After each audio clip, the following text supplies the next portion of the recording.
이재명 민주당 대표의 최측근인 김용 민주연구원 부원장을 재판에 넘긴 검찰이 이번엔 이 대표의 또 다른 측근 정진상 정무조정실장에 대한 강제 수사에 들어갔습니다. 정 실장의 집은 물론이고 민주당사와 국회 본청 안에 있는 사무실도 압수수색 대상에 포함됐습니다. 이태원 참사를 수사하는 경찰특별수사본부가 빠르면 이번 주 이임재 전 용산경찰서장을 소환할 것으로 보입니다. 경찰 지휘 최고 책임자인 윤익은 경찰청장의 입건 가능성도 제기됩니다. 민주당과 정의당이 이태원 참사 관련 국정조사 요구서를 야당 단독으로 제출했습니다. 국민의힘은 여전히 국정조사보다는 신속한 수사가 우선이란 입장입니다. 윤석열 대통령이 아세안과 G20 정상회의 참석을 위해 모레부터 4박 6일 일정으로 캄보디아와 인도네시아를 잇따라 방문합니다. 순방 기간 동안 한미 정상회담과 한미일 3국 정상회담을 개최하는 방안이 논의되고 있습니다. 코로나19 신규 환자가 이틀 연속 6만 명대를 기록하면서 재확산이 본격화하고 있습니다. 정부는 다음 달에는 하루 최대 20만 명의 환자가 발생할 것으로 내다봤습니다. 바이든 행정부의 남은 임기 동안 전국 주도권을 결정할 미 의회 중간 선거가 치러졌습니다. 하원은 공화당이 다수를 차지할 것으로 전망되는 가운데 상원 판세는 여전히 안개 속입니다. 뉴스큐 잠시 후 돌아오겠습니다.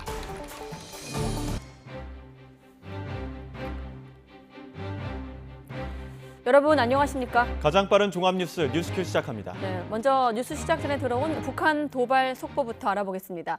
북한이 또 탄도미사일을 발사했습니다. 합동참모본부가 북한이 오늘 오후 동해상으로 미상의 탄도미사일을 발사했다고 밝혔습니다. 미상의 탄도미사일, 군 당국은 비행 거리, 고도, 속도를 포함해서 재원을 분석하고 있다고 밝히고 있는데 참고로 우리 측 태극 연습 사흘째이자 미국 중간선거 개표 시점에서 그런 국면에서 북한이 미사일 도발을 다시 감행을 했습니다. 네, 북한의 이번 미사일 발사는 북한이 한미연합공중훈련 비질런트 스톰에 대응해 시행했다는 마지막 군사작전이 있었던 지난 5일 탄도미사일 4발을 발사한 이후 나흘 만입니다. 앞서 북한은 지난 7일 공개 보도를 통해 나흘 동안의 작전 일자별 대응 상황을 공개한 바 있습니다. 네, 미상의 탄도의 발사 관련 속보 잠시 뒤에 취재기자 연결해서 좀 더 보강된 내용으로 확인하겠습니다. 이번엔 검찰 속보도 알아보겠습니다. 검찰이 이재명 민주당 대표의 최측근 김용 민주연구원 부원장을 구속 기소한 지 하루 만에 또 다른 측근 정진상 정무조정실장을 겨냥해 강제 수사에 돌입했습니다. 네, 정 실장의 자택은 물론 국회와 민주당 사이에 있는 사무실을 대상으로 압수수색 영장 집행에 나섰습니다.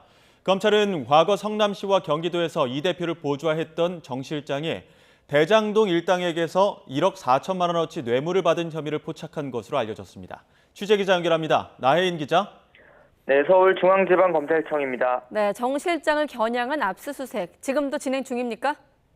네, 일단 자택과 서울 여의도 민주당산의 당대표 비서실은 압수수색 절차가 종료됐습니다. 서울중앙지검 반부패 수사일부 수사팀은 오늘 아침부터 정진상 민주당 대표실 정무조정실장의 자택에 수사팀을 보내 압수수색 영장을 집행했습니다. 수사팀은 아파트 내부와 지하주차장 CCTV 영상, 또 정 실장의 최근 차량 출입 기록도 확보했습니다. 다만 검찰은 정 실장이 근무하는 국회 민주당 대표 비서실에선 계속 영장 집행을 시도하고 있습니다. 이번 압수수색 영장에는 특정범죄 가중처벌법상 뇌물과 부패방지법 위반 등의 혐의가 적시됐습니다. 정 실장은 과거 성남시와 경기도 공무원으로 일하며 유동규 전 성남도시개발공사 본부장을 비롯한 대장동 일당에게서 모두 합쳐 1억 4천만 원어치 직무 관련 뒷돈을 받은 혐의를 받습니다.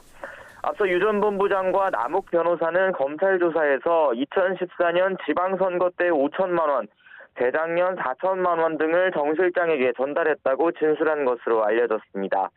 그동안 검찰은 김용 부원장을 불법 대선자금 수수 혐의로 구속 수사하면서도 정 실장에 대한 수사는 입건 여부를 포함해 말을 아껴왔습니다. 하지만 어제 김 부원장을 재판에 넘기면서는 정 실장이 과거 대장동 개발 과정에서부터 남욱 유동규 일당과 각종 선거 지원에 사업상 특혜를 주고받았다며 추가 수사를 예고했습니다. 앞서 검찰은 위례신도시 개발특혜 사건 공소장에도 정 실장이 김 부원장과 함께 과거 남 변호사로부터 지속해서 술 접대를 받았다는 내용도 적시했습니다. 유 전 본부 장관은 형제처럼 지내며 과거 성남시에서 추진된 부동산 개발 사업을 두고 민간 사업자들과 꾸준히 유착 관계에 있었다는 게 검찰의 판단입니다. 오늘 정 실장 압수수색 영장에 부패방지법 위반 혐의를 적시한 것도 과거 위례신도시 개발 과정에서 성남시 정책비서관으로 일했던 정 실장이 민간 사업자와 짬짬이에 정보를 흘려주고 그 대가로 뒷돈을 받은 정황을 어느 정도 포착했다는 뜻으로 풀이됩니다. 수사 결과에 따라 정 실장의 뇌물 혐의 말고도 대장동 초기 수사에서 밝히지 못했던 성남시 윗선의 관여 의혹이 더 드러날 수 있다는 관측도 나오고 있습니다. 검찰은 당시 성남시장이었던 이재명 대표의 관여 의혹도 계속해서 수사하고 있습니다. 지금까지 서울중앙지검에서 전해드렸습니다. 네, 다시 한번 정리하면 검찰이 이재명 대표의 최측근인 정진상 실장의 뇌물 등의 혐의와 관련해 서울 여의도 민주당사를 압수수색한 겁니다. 네, 민주당은 아무것도 확보한 것 없이 보여주기 쇼만 하고 갔다며 반발했고 국민의힘은 법 집행에 협조해야 한다고 압박했습니다. 민주당사 앞에 취재기자 나가 있습니다. 정현우 기자. 네, 서울 여의도 민주당사입니다. 네, 아까 확인했는데 검찰이 민주당사 압수수색을 마쳤다고요? 네, 민주당사를 압수수색한 검찰이 40분쯤 전쯤에 이곳에서 승합차를 타고서 빠져나갔습니다. 민주당 측과 대치한 끝에 안쪽으로 들어갔는데 4시간 정도 만에 바깥으로 빠져나오게 된 겁니다. 앞서 민주당 측은 정진상 실장이 이곳 민주당사 안쪽에서 사무실 공간이 없는데도 검찰이 무리하게 과잉 수사에 나섰다는 점을 알리기 위해서 영장 집행에 협조한 것이라고 설명했는데요. 결국 검찰이 정 실장 관련 기록이 없다는 걸 확인하고 빈손으로 돌아갔다며 보여주기 쇼만 하고 갔다고 비판했습니다. 검찰은 또 정 실장이 근무하는 국회 본청 2층 민주당 대표 비서실에 대해서도 압수수색을 시도하고 있습니다. 검찰은 관례에 따라 김진표 국회의장에게 보고한 뒤 영장을 집행하기 위해 면담을 요청했지만 김 의장 측은 조경호 정무수석을 통해 국회 본청 건물의 상징성을 고려해 강제 수사보단 임의 제출 방식으로 증거를 수집해달라고 거듭 제안하면서 사실상 압수수색에 반대하는 의견을 전달한 것으로 알려졌습니다. 네, 압수수색에 대한 여야 반응은 어떻습니까? 네, 일단 민주당은 예상보다 빠른 검찰의 수사 속도에 다소 당혹스러운 분위기가 감지되고 있습니다. 이재명 대표는 최고위원회의나 이후 기자들의 질문에 대해서 답을 아끼고 있는데요. 한번 화면 보겠습니다. 지금 민주당사 이어서 국회 안까지 이제 들어오겠다고 하는데 한 말씀 부탁드립니다. 지금 검찰할 때 좀 정치 탄압이라고 보시는지요? 그러면서 검찰을 향해서는 거세게 반발했습니다. 정청래 최고위원은 검찰이 야당 당사와 국회 침탈에 나섰다면서 국민이 정부 여당을 심판할 것이라고 강하게 비판했습니다. 안호영 수석 대변인도 보여주기 수사로 정치보복 쇼에 나섰다고 비판했습니다. 들어보겠습니다. 지금 이태원 참사로 인한 국민적 분노가 상당히 큰데요. 이태원 참사에 대한 국민적 시선을 돌리려고 하는 국면 조랑용 이런 정치쇼다 이렇게 보고 있다는 말씀드립니다. 반면에 국민의힘 정진석 비상대책위원장은 정 실장과 이 대표 이름이 김용 민주연구원 부원장 공소장에 여러 번 적혀 있다고 지적하면서 민주당이 법 집행에 협조하라고 압박했습니다. 박정하 수석 대변인도 논평을 내고 이 대표의 비밀 금고를 만들려던 정황이 드러나고 있다면서 압수수색에 응하라고 촉구했습니다. 들어보겠습니다. 검찰을 막아서며 정당한 공무집행을 방해하고 있습니다. 민주당은 더 이상 대장동 공동이익체를 위한 방패막이에 휘둘려서는 안 될 것입니다. 이재명 대표 측근 인사들에 대한 검찰의 전방위적 수사가 가속하면서 이를 둘러싼 여야 공방 역시 더욱더 거세질 것으로 보입니다. 지금까지 서울 여의도 민주당사 앞에서 YTN 정현우입니다. 네, 이런 분위기 속에서 민주당과 정의당은 이태원 참사 진상 규명을 위한 국정조사 요구서를 야당 단독으로 제출하기도 했습니다. 네, 국회 운영위의 내년도 대통령실 예산안 심사에선 어제에 이어 이태원 참사 책임론과 현안을 두고 여야 공방이 이어지고 있습니다. 국회 취재기자 연결합니다. 정유진 기자. 네, 국회입니다. 네, 민주당이 결국 이태원 참사 관련 국정조사 요구서를 제출했군요. 오늘 오후 정의당, 용해인 기본소득당 의원 등과 함께 의안과에 제출했습니다. 야3당은 요구서에서 대통령실 용산 이전으로 경호와 경비 인력이 과다하게 소요됐고 마약범죄 단속에 집중하느라 질서 유지 업무가 소홀했다고 언급했습니다. 그러면서 서울시와 용산구, 소방청과 경찰청, 행정안전부, 국무총리실, 대통령실의 참사 전후 대응을 조사 대상으로 명시했습니다. 더불어민주당은 요구서를 제출한 뒤 기자간담회를 열어 철저한 진상규명과 국회의 책임을 다하기 위해 국정조사를 추진하는 것이라고 설명했습니다. 들어보겠습니다. 사건은 정권에 유리하게 축소되고 있고 진실은 거짓말로 은폐되고 있고 증거는 조금씩 폐기되고 있습니다. 바로 국정조사가 필요로 하는 이유입니다. 민주당은 언제라도 여당이 참여 의사를 밝히면 환영한다고 밝혔지만 국민의힘은 지금 시점에서는 국정조사보다는 신속한 강제 수사가 원칙이라는 입장을 강조했습니다. 주호영 원내대표는 취재진을 만나 국정조사에 참여하지 않겠다는 뜻을 거듭 밝혔습니다. 강제력이 없는 국정조사는 수사에 지장을 주고 정쟁만 일으킬 뿐이다. 그런 입장입니다. 그래서 저희들은 국정조사 요구에 응하지 않을 계획이고. 야당은 내일 본회의에서 국정조사 요구서를 보고한 뒤 오는 24일 예정된 다음 본회의에서 통과시킨다는 방침입니다. 국정조사 요구서가 제출되면 김진표 국회의장이 본회의에서 보고하고 과반이 동의하면 통과되는데 민주당은 169석, 과반 의석을 점하고 있어서 단독 처리도 가능합니다. 이번 이태원 국정조사가 시행되면 지난 2016년 국정농단 사태 이후 6년 만입니다. 국정조사 요구서가 본회의에 보고된 뒤에는 국회의장이 교섭단체 대표와 협의해 특위를 구성할 수 있습니다. 국정조사 참여를 거부하는 교섭단체는 제외할 수 있는데 국민의힘이 현재 기조대로 국정조사에 불참할 경우 야당 견제가 힘들기 때문에 24일 본회의 전까지 어떤 결정을 내릴지 주목됩니다.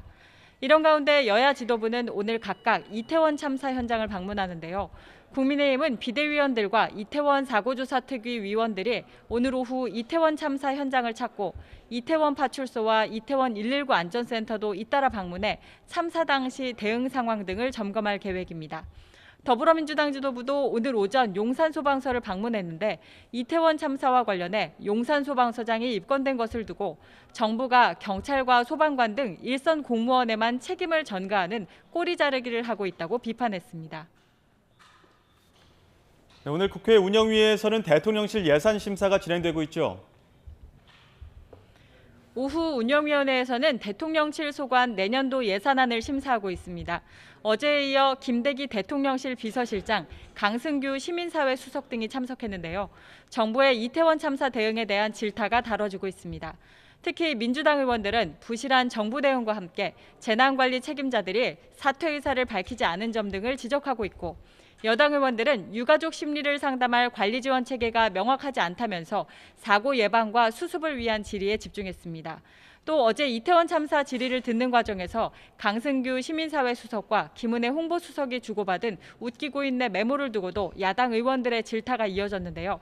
박영순 의원 등 민주당 소속 의원들은 국회법이 정한 대로 국회 모욕죄로 고발하고 처벌해야 한다고 주장했습니다.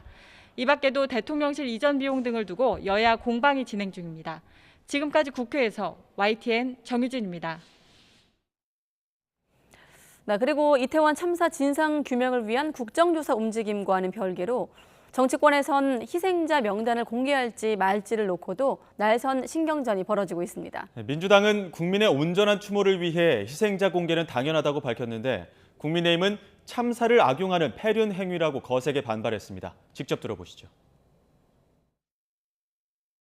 전체 희생자 명단, 사진, 프로필을 확보해서 당 차원의 발표와 함께 추모 공간을 마련하는 것이 시급하다는 말은 이태원 헬로윈 참사를 대하는 민주당의 속내가 적나라하게 드러난 것입니다.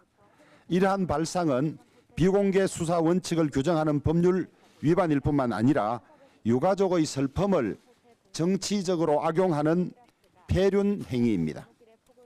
세상에 어떤 참사에서 이름도 얼굴도 없는 곳에 온 국민이 분향을 하고 애도를 합니까?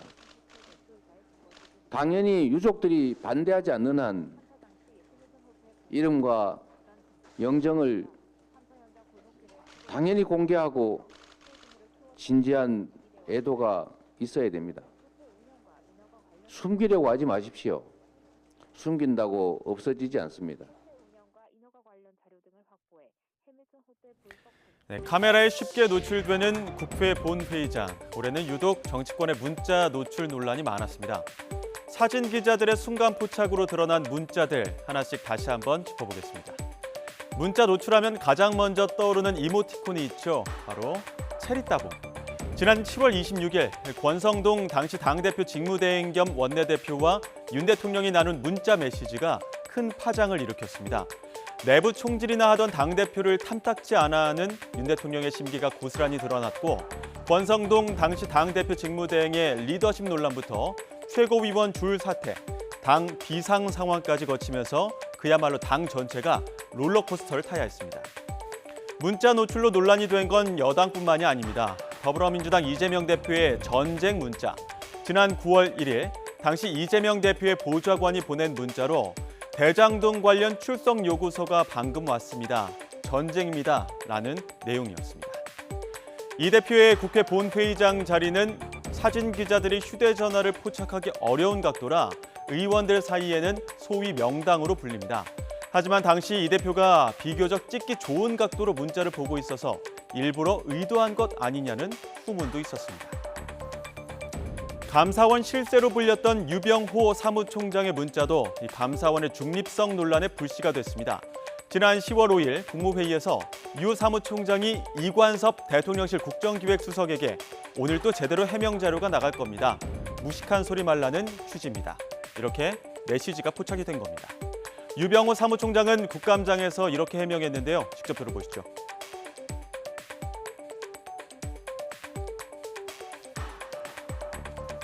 무식한 소리다라는 표현을 쓰셨어요. 친분이 있으십니까? 이동 좀 할게요. 이분하고 사적인 친분은 없습니다. 대한민국에 뭐 한 다리 건넌 모르는 분은 없겠습니다만. 지금 그 소통이 정상이라고 하면 공개하실 의향이 있으십니까? 그 부분을 제가 이제 삭제를 해서요. 이게 어떻게 복구가 되는지 모르겠습니다만.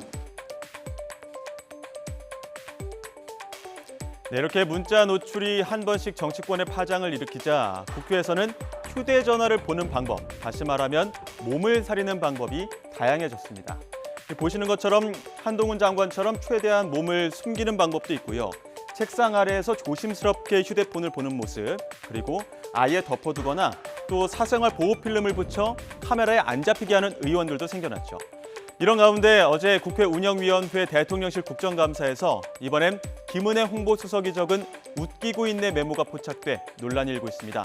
반발이 커지자 김은혜 수석은 현장에서 바로 해명했습니다. 들어보시죠.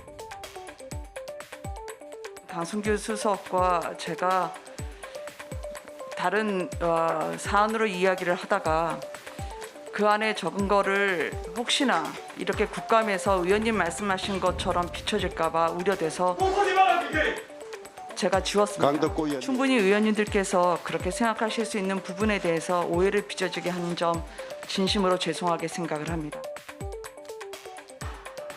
네, 쓰자마자 바로 지웠지만 순간에 포착된 필담 내용은 여전히 남아서 논란을 키우고 있는데요.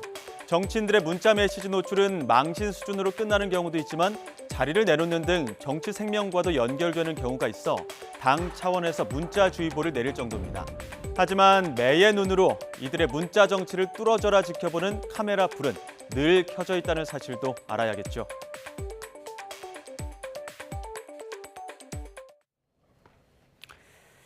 네, 이태원 참사를 수사하고 있는 경찰청 특별수사본부는 부실 조치가 확인되면 대통령실과 행정안전부까지 수사를 확대할 수 있다는 가능성을 내비쳤습니다.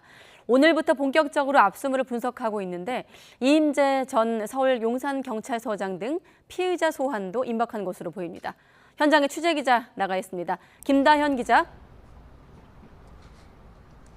네, 경찰청 특별수사본부에 나와 있습니다. 네, 그러니까 특수본이 행안부 그리고 대통령실에 대한 수사 가능성도 열어둔 겁니까? 네, 그렇습니다. 특수본은 어떤 기관이라도 부실 조치로 사태를 초래했다면 수사 대상이 될 것이라고 밝혔습니다. 대통령실과 행정안전부라도 법령상 책임과 역할을 따져보고 필요하다면 피의자로 입건할 수도 있다는 건데요. 실제로 수사는 점점 윗선을 향하고 있습니다. 어제 압수수색 대상에는 윤희근 경찰청장과 김광호 서울경찰청장 집무실이 처음으로 포함돼 주목을 받았습니다. 경찰 수뇌부 역시 안전대책을 소홀히 하고 사태를 뒤늦게 인지한 책임이 있다고 보는 겁니다. 특수본은 윤 청장과 김 청장의 휴대전화를 압수해 참사 당일 통화와 메시지 기록을 확인하는 등 강도 높은 수사를 벌이고 있습니다. 김 청장은 사건을 인지하고도 상급자에게 보고하지 않은 혐의를, 윤 청장은 자느라 보고를 늦게 확인한 혐의 등을 받고 있습니다. 또 특수본이 성역 없는 수사를 강조한 만큼 소방과 행정조직 윗선의 업무상 과실 책임을 살펴볼 가능성도 제기됩니다. 네, 압수수색 범위가 상당했는데 그럼 경찰의 수사 속도도 빨라지고 있는 겁니까? 네, 경찰청 특별수사본부는 압수물 분석과 피의자 소환 조사를 병행하겠다는 방침을 세웠습니다. 이임재 전 용산서장을 빠르면 이번 주 안에 소환하는 등 사안을 신속하게 수사하겠다는 뜻으로 풀이되는데요. 경찰청 특별수사본부는 어제 경찰청과 서울경찰청, 용산구청 등 모두 55곳에 대한 강제 수사를 벌였습니다. 늑장보고 의혹이 있는 서울 용산경찰서장의 집무실도 처음으로 압수수색해서 서장의 휴대전화까지 확보했습니다. 이 전 서장은 참사 발생 50분 뒤에야 현장에 도착하고 지휘부에 보고를 늦게 한 혐의 등을 받습니다. 특수부는 또 서울경찰청 112 상황실장실 그리고 용산구청장실에서도 헬로윈 안전대책 관련 자료 등을 압수했습니다. 참사 당일 112 상황실을 비운 류미진 전 서울청 인사과장 그리고 부실 대응 의혹을 받는 박희영 용산구청장 등 책임자들의 혐의를 확인하려는 의도로 보입니다. 이번 압수수색에는 용산소방서가 또다시 포함됐습니다. 일각에선 현장에서 브리핑을 진행한 용산소방서장이 입건된 게 이해되지 않는다는 의견도 나왔는데 특수본은 보디캠 등을 분석한 결과 입건 필요성이 있다고 설명했습니다. 추가 참고인 조사도 이어질 전망입니다. 참사 당일 각시탈을 쓴 시민 2명이 길에 기름을 뿌려 일부러 사람들을 넘어뜨린 게 아니냐는 의혹이 일었는데 경찰은 해당 일문들의 신원을 파악했다며 소환 일정을 조율하고 있다고 설명했습니다. 지금까지 경찰청 특별수사본부에서 YTN 김다현입니다. 네, 이렇게 참사 관련 늑장 대응에 대한 수사가 한창인 가운데 특수부는 또 오늘 참사 현장 인근에 위치해 있는 해밀턴 호텔에 대해서 압수수색을 벌이고 있습니다. 호텔 주변에 설치된 불법 건축물이 참사 원인과 관련이 있는지 살펴보는 건데요. 이런 가운데 서울 용산구청도 최근 뒤늦게 해밀턴 호텔을 포함한 인근 불법 건축물을 경찰에 고발한 것으로 드러났습니다. 취재기자 연결합니다. 박정현 기자. 네, 사회 1부입니다. 네, 참사 현장 인근의 불법 건축물이 참사를 키웠다는 지적이 여러 차례 계속돼 왔는데 특별수사본부가 어떤 점을 집중적으로 살피고 있는 겁니까? 네, 경찰청 특별수사본부는 오늘 오전 11시부터 해밀턴 호텔과 해밀턴 호텔 대표이사 주거지 등 3곳을 압수수색하고 있습니다. 참사 당시 해밀턴 호텔 본관 뒤편 무단 증축된 테라스가 참사 현장 골목길의 폭을 더욱 비좁게 만들어 피해 규모를 키웠다는 지적이 제기돼 왔는데요. 특수부는 호텔 운영과 인허가 관련 자료 등을 확보해 해밀턴 호텔 불법 건축물과 참사 사이의 연관성을 확인할 계획입니다. 앞서 해밀턴 호텔 대표이사도 참사 현장 일대에 불법 구조물을 세우고 도로를 허가 없이 점용한 혐의로 입건됐습니다. 네, 해밀턴 호텔이 불법 건축물에 대해서 이른바 버티기를 한 게 벌써 10년째인데 용산구청 이제야 고발을 한 겁니까? 네, 그렇습니다. 지금 보시는 지도에 표시된 5곳이 이번에 고발된 불법 건축물입니다. 참사 현장과 맞닿아 있는 해밀턴 호텔 본관과 별관, 인근 골목에 있는 불법 건축물들이 포함됐습니다. 서울 용산구청은 이곳들에 대해 참사 발생 9일 만인 그제 서울 용산경찰서에 건축법 위반 혐의로 고발장을 제출한 것으로 YTN 취재 결과 확인됐습니다. 구청은 불법 건축물에 대해 2차례까지 시정명령을 내린 뒤 이행되지 않으면 고발 또는 운영정지를 요청할 수 있는데요. 하지만 이들 건축물에 대한 고발은 이번이 처음인 거로 알려졌습니다. 특히 해밀턴 호텔은 지난 2013년부터 불법 중축으로 적발됐지만 4억 5천만여 원에 달하는 이행 강제금을 내면서 배짱 영업을 이어왔습니다. 고발장을 접수한 서울 용산경찰서는 이태원 참사 관련 불법 중축 부분까지 들여다보고 있는 경찰청 특별수사본부에 이번 고발건을 넘길지 검토하고 있습니다. 지금까지 사회 1부에서 YTN 박정현입니다. 조금 전에 김다연 기자 현장 보도에서도 언급됐던 인물이죠. 최성범 용산소방서장도 특수본 입건 대상에 포함이 됐습니다. 참사 현장에서 손을 덜덜 떨며 언론 브리핑을 했던 바로 그 소방서장입니다. 네, 소방 내부에선 참사의 책임을 소방으로 돌리려는 것 아니냐는 볼멘 소리도 나오고 있습니다. 임성재 기자가 보도합니다. 이태원 참사 이튿날 새벽 모두 4차례에 걸쳐 브리핑을 주관한 최성범 서울 용산소방서장. 갈수록 늘어나는 사상자 현황을 발표하면서 마이크를 든 왼쪽 손을 덜덜 떠는 모습이 포착되며 당시 SNS를 중심으로 최 서장을 향한 격려가 이어지기도 했습니다. 소방 364명 등 848명이 동원되었고 소방차 94대 등 143대가 출동하였습니다. 그러나 최 서장도 특별수사본부의 수사선상을 빠져나가진 못했습니다. 경찰과 용산구청 책임자와 함께 업무상 과실치사상 혐의로 입건된 겁니다. 참사 발생 전 경찰이 공동대응을 요청한 2건에 대해 구급인력을 투입하지 않았고 참사 직후엔 종로소방서 구급차가 현장에 제일 먼저 도착한 점 등을 특수본이 살펴보고 있다는 해석이 나옵니다. 이에 대해 소방 내부에선 수사 상황을 지켜봐야 한다면서도 경찰이 소방으로 책임을 돌리려는 것 아니냐는 의심이 고개를 들고 있습니다. 서울소방재난본부 홈페이지엔 최 서장의 입건에 화가 난다는 글이 300개 넘게 올라왔고 일부 SNS 게시물엔 경찰이 최 서장을 희생양으로 삼았다는 날선 비판이 담겼습니다. 매우 우려스럽게 보고 있습니다.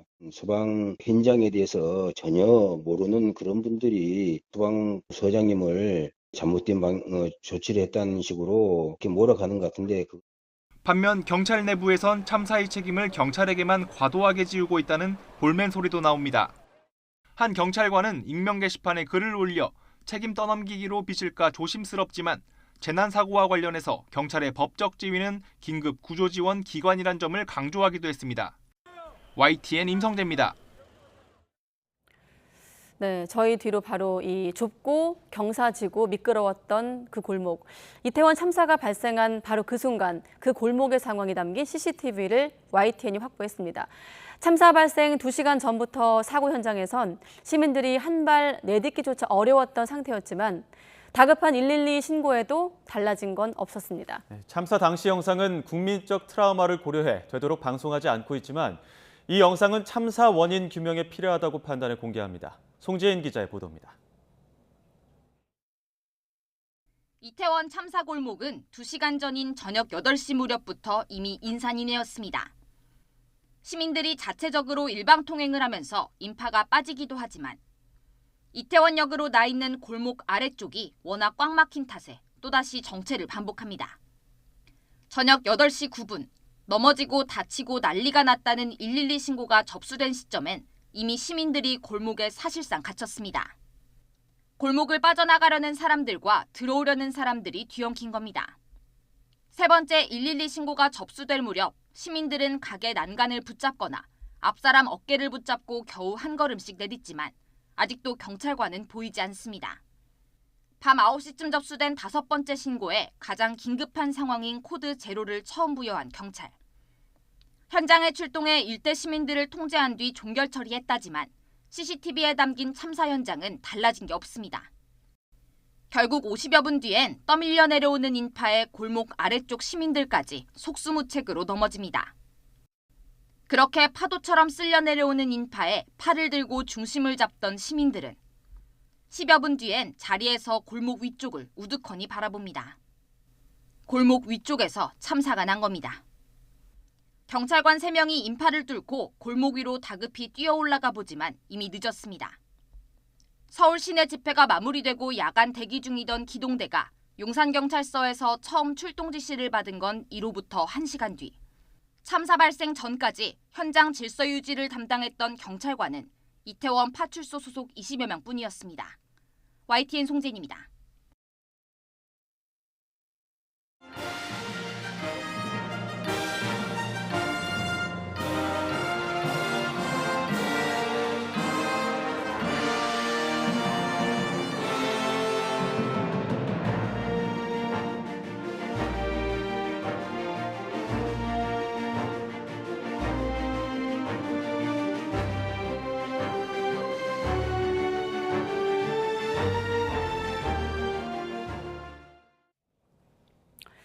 네, 윤석열 대통령이 내일이면 취임 6개월을 맞습니다. 용산 시대를 열었고 외교와 안보에서 일정 부분 성과도 있었지만 여소야대 전국 속 각종 돌출 악재와 싸우며 국정 지지율은 여전히 30% 안팎에 머물고 있습니다. 조은지 기자가 지난 6개월을 짚어봤습니다.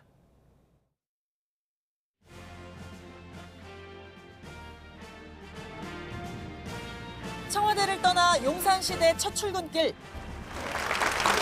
열심히 한번 신나게 같이 한번 뛰어봅시다. 자, 같이 하실 거죠? 네! 윤석열 대통령은 구두 밑창이 닳도록 신나게 일하자고 외쳤습니다.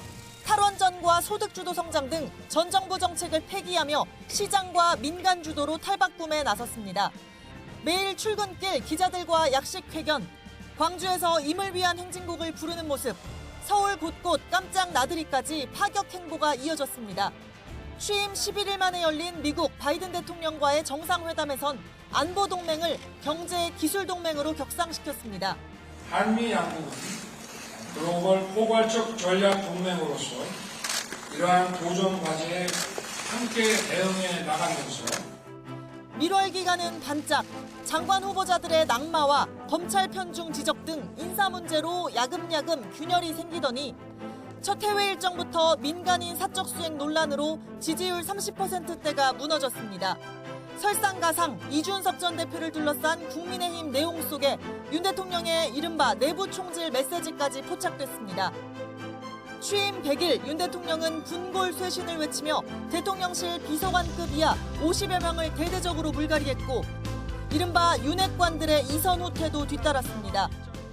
국민의 숨소리 하나 놓치지 않고 앞으로 더욱 분골 쇄신하겠습니다.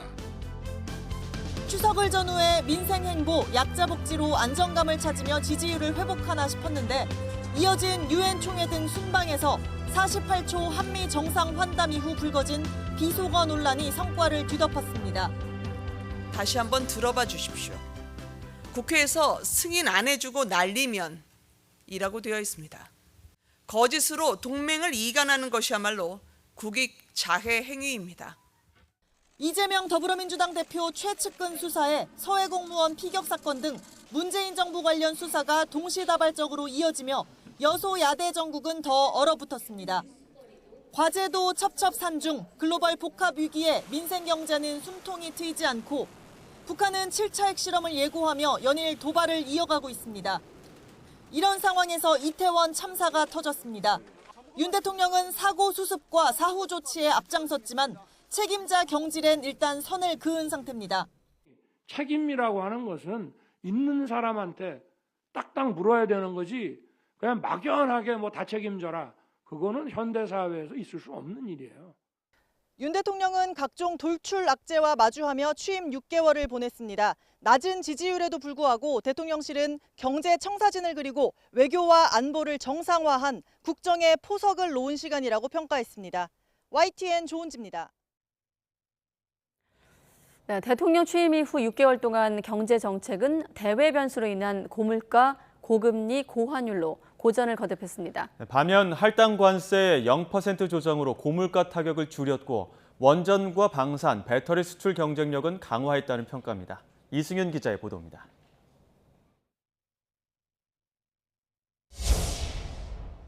우크라이나 전쟁으로 촉발된 전 세계적인 물가 급등. 산업 원자재는 물론 생필품과 전기 등 공공요금까지 크게 오르며 경제에 부담이 커졌습니다.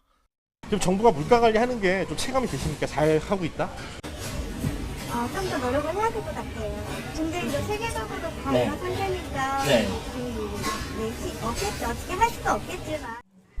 다만 수입 생필품 할당 관세를 0%로 조정하는 등 발빠른 대처로 타격을 줄였습니다.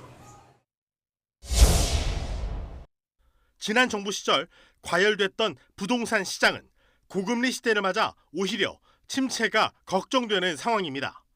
정부는 대출 규제를 풀며 연착륙 시도에 나섰지만 상황이 녹록지 않습니다. 고환율은 원자재를 해외에서 조달하는 중소기업들의 부담을 크게 키웠습니다. 우크라이나 사태 이후 그것도 배 이상 올라 있기 때문에 제품 가격이 상승돼 가지고 납품하는 데 애로사항이 많고 특히 인건비나 이런 부분도 많이 올라서 경영상의 애로움이 많이 있습니다. 수입 에너지 가격 급등과 반도체 수출 경쟁력 약화로 4월부터 시작된 무역 수지 적자 행진은 10월까지 이어졌습니다. 자동차와 배터리 수출은 역대 10월 가운데 최고 실적을 경신하며 선방했습니다. 원자력 발전 사업은 이집트 원전 2차 개통 사업 수주에 이어 폴란드에서 민간 원전 4기 수주에 사실상 성공하고 체코, 사우디 수주전에서 유리한 고지를 점령했습니다.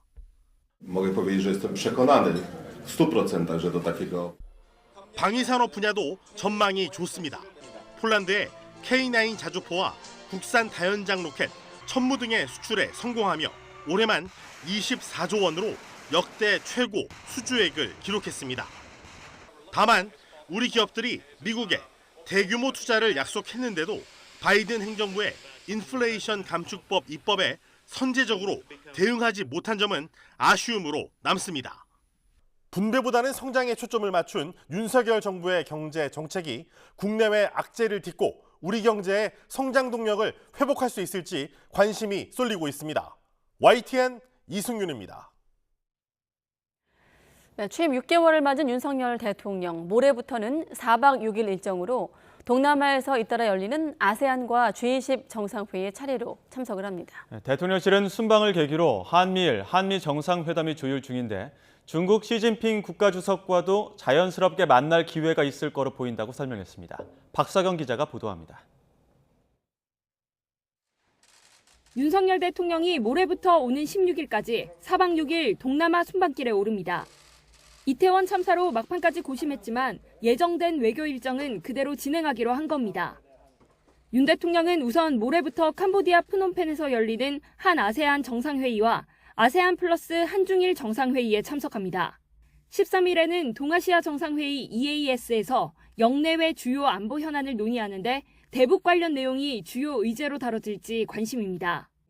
동맹 외교, 자유와 연대를 기반으로 한 다자 외교로 이어져 왔는데 이번에 인도 태평양 전략으로 대표되는 지역 외교의 퍼즐을 맞춤으로써 윤석열표 대외 정책의 기본 틀이 완성되는 것입니다. 이후 인도네시아 발리로 향해 글로벌 재계 협의체인 B20 서밋에서 기조연설을 하고 15일 G20 정상회의에서는 식량 에너지와 안보, 보건 세션에서 2차례 발언합니다. 이 밖에 현지 진출 기업인 오찬 간담회나 글로벌 CEO 면담 등도 예정돼 있습니다. 상호 보완적 산업 구조를 갖고 있으며 고부가가치와 디지털 전환 등 산업 구조 고도화를 추진 중에 있으므로 협력 확대 가능성이 매우 높은 지역입니다. 순방을 계기로 다른 나라 정상과의 회담 일정도 이뤄질지 관심입니다. 대통령실 관계자는 일단 한미 정상회담을 조율 중이라고 설명했습니다. 다만 시진핑 중국 국가주석과는 자연스럽게 회의장에서 만날 기회가 있을 거로 생각한다고 밝혔습니다.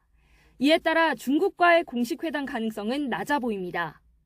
그 외 캄보디아와 태국, 필리핀과의 정상회담은 각각 확정됐고 귀국 후인 17일, 18일에는 한 네덜란드 정상회담과 한 스페인 정상회담이 예정돼 있습니다. 이번 순방에는 김건희 여사도 동행해 주최 국가가 마련한 공식 배우자 프로그램에 참여할 것으로 보입니다. 대통령실은 또 순방 동안 북한 핵실험 가능성이 거론되는 데 대해 한미일이 현지에서 대응할 가능성이 높고 충분한 효과가 있을 거로 내다본다며 자신감을 내비쳤습니다. YTN 박서경입니다. NLL 침범부터 ICBM 발사까지 최근 다양한 형태로 도발을 하고 있는 북한이 또 탄도미사일을 쏘아 올렸습니다. 지난 5일 이후 나흘 만입니다. 네, 취재기자 연결해 자세한 내용 알아보겠습니다. 한현희 기자. 네, 국방부입니다. 네, 북한이 또다시 도발에 나섰는데 자세히 전해주시죠. 네, 북한이 오늘 오후 동해상으로 미상의 탄도미사일을 발사했습니다. 군은 미사일 발사 장소와 속도, 비행거리, 고도 등 세부 재원을 분석하고 있습니다. 북한의 이번 미사일 발사는 북한이 한미연합공중훈련 비질런트 스톰에 대응해 시행했다는 마지막 군사작전이 있었던 지난 5일 탄도미사일 4발을 발사한 이후 나흘 만입니다. 앞서 북한은 지난 7일 공개보도를 통해서 나흘 동안의 작전일자별 대응 상황을 공개한 바 있는데요.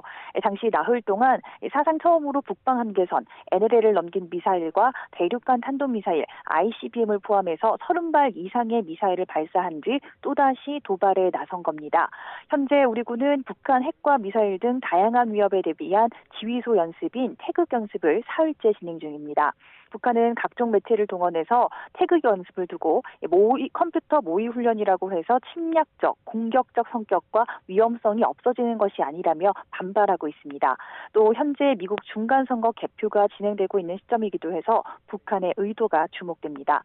앞서 오늘 오전 우리 군은 북한이 지난 2일 NLL을 넘겨 발사한 미사일의 잔해를 인양해서 분석한 결과를 공개했습니다. 1960년대 러시아에서 개발한 지대공 미사일 SA-5로 판명됐는데요. 교신을 주고받는 신호가 없었던 점 등을 고려하면 북한이 의도적으로 남쪽을 겨냥해서 발사한 것으로 보인다는 분석입니다. 북한은 지난 3일 밤에도 역시 수십 년 된 구형 미사일인 스커드 미사일을 발사했는데요. 당시 최근 잇단 도발로 북한의 신형 미사일 재고가 바닥났을 수 있다는 관측이 나왔었습니다. 지금까지 국방부에서 YTN 한현입니다. 네, 이렇게 북한이 의식하고 있는 것으로 보이는 일정, 미국 중간선거 개표가 진행 중에 있습니다. 민주당이 다수 의석을 차지했던 하원은 공화당으로 넘어가게 됐습니다. 박빙 승부를 벌이고 있는 상원은 개표가 끝날 때까지 지켜봐야 할 것으로 보입니다. 국제부 연결하겠습니다. 김태현 기자. 네, 국제부입니다. 네, 일단 상원 결과는 박빙이 예상되고 있고 하원은 공화당 승리가 유력하다고요? 네, 그렇습니다. 선거 결과를 전망하는 언론마다 조금씩 차이가 있기는 하지만 하원은 공화당이 다수석을 차지할 확률이 높습니다. CNN은 현재 공화당 193대 민주당 169로 집계하고 있습니다. 24석의 차이가 납니다. 현재 당선 예측 속도가 가장 빠른 ABC 뉴스는 공화당 207대 민주당 186으로 집계하고 있어 공화당이 과반 의석인 218석에 거의 근접한 상태입니다. 상원 선거 결과는 예상대로 박빙입니다. 현재까지 CNN과 ABC 모두 상원 100석 가운데 양당이 거의 동률인 것으로 집계하고 있습니다. 뉴욕타임스는 지금의 추세가 이어진다면 최종적으로 50대 50으로 상원 선거가 끝날 가능성도 있는 것으로 내다보고 있습니다. 이렇게 되면 캐스팅 보트를 쥐고 있는 민주당이 그대로 상원 주도권을 유지할 수 있게 됩니다. 네, 출사표를 던진 한국계 후보들 가운데 3선 하원 의원이 탄생했다는 소식도 있죠. 네, 이번에 연방 하원 의원에 출마한 한국계 의원 4명 가운데 가장 먼저 당선 소식을 알린 후보는 뉴저지주의 앤디 김 의원입니다. 김창준 의원에 이어 26년 만에 한국계 3선 연방 하원 의원이 탄생했습니다. 앤디 김 민주당 의원은 외교 전문가로 지난 8월 펠로시 하원 의장의 한국과 타이완 등 아시아 순방 때 동행했습니다. 순자라는 한국 이름으로 잘 알려진 메릴린 스트릭랜드 민주당 하원 의원도 워싱턴주에서 재선에 성공했습니다. 공화당의 영김 의원은 40%가량 개표가 진행된 가운데 현재 상대 후보의 6%포인트 앞서고 있습니다. 공화당 미셸 박 의원은 상대 후보와 비슷한 득표율을 보이고 있습니다. 네, 특히 우리가 관심 갖고 있는 대목은 이 대목인데 이번 선거로 인플레이션 감축법 같이 우리나라에 영향을 미칠 정책에도 영향이 있을까요? 네, 공화당은 바이든 대통령의 주요 공약인 인플레이션 감축법을 손보겠다는 입장을 여러 차례 밝혀왔습니다. 하지만 법안 수정이 쉽지 않은 일인데다 자국 우선주의를 내세우는 부분은 공화당도 손을 대지 않을 가능성이 높다는 관측이 나옵니다. 대북 정책과 관련해서는 공화당이 보다 강경한 입장을 밝혀왔는데 다수당이 될 경우에 외교위원회의 기류가 바뀔 수 있습니다. 우크라이나 전쟁의 경우 공화당은 추가 지원 예산을 무조건 승인하지 않겠다는 입장을 갖고 있습니다. 미국의 전체 여론은 우크라이나를 계속 도와야 한다는 쪽이어서 지원을 아예 끊지는 않겠지만 추가 지원에는 걸림돌이 생깁니다. 다음에 대선 시기에도 빨라질 것으로 보입니다. 트럼프 전 대통령은 오는 15일 중대 발표를 예고했는데 여기에서 대선 출마를 공식 선언할 가능성이 높습니다. 중간선거 직후부터 다음 대선 국면으로 접어들게 된다면 바이든 행정부의 국정 동력은 더욱 약화될 것이라는 전망도 나오고 있습니다. 지금까지 국제부에서 YTN 김태현입니다.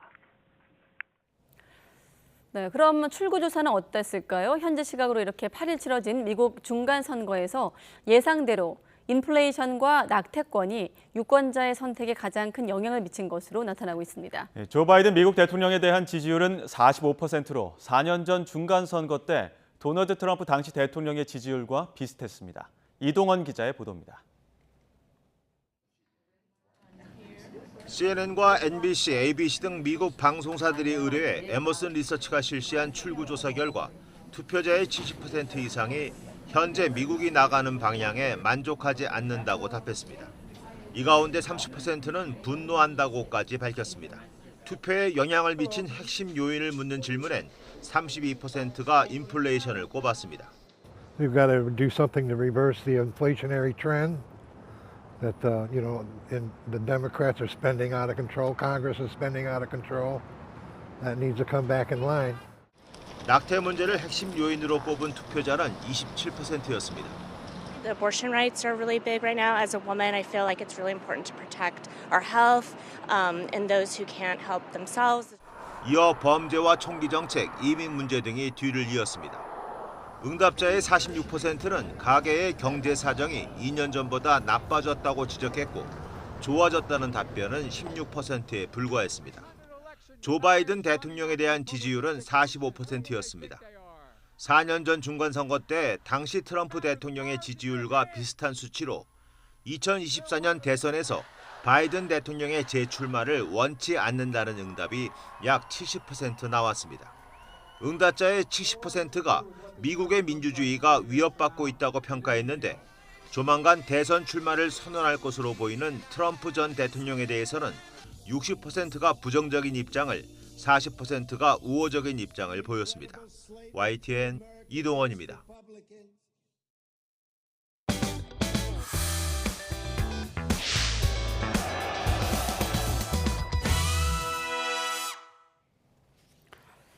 네, 아까 현장 보신 대로 검찰이 민주당 이재명 대표의 최측근 김용 민주연구원 부원장을 정치자금법 위반 혐의로 구속 기소한 지 하루 만에 정진상 당대표 정무조정실장에 대한 강제 수사에 들어갔습니다.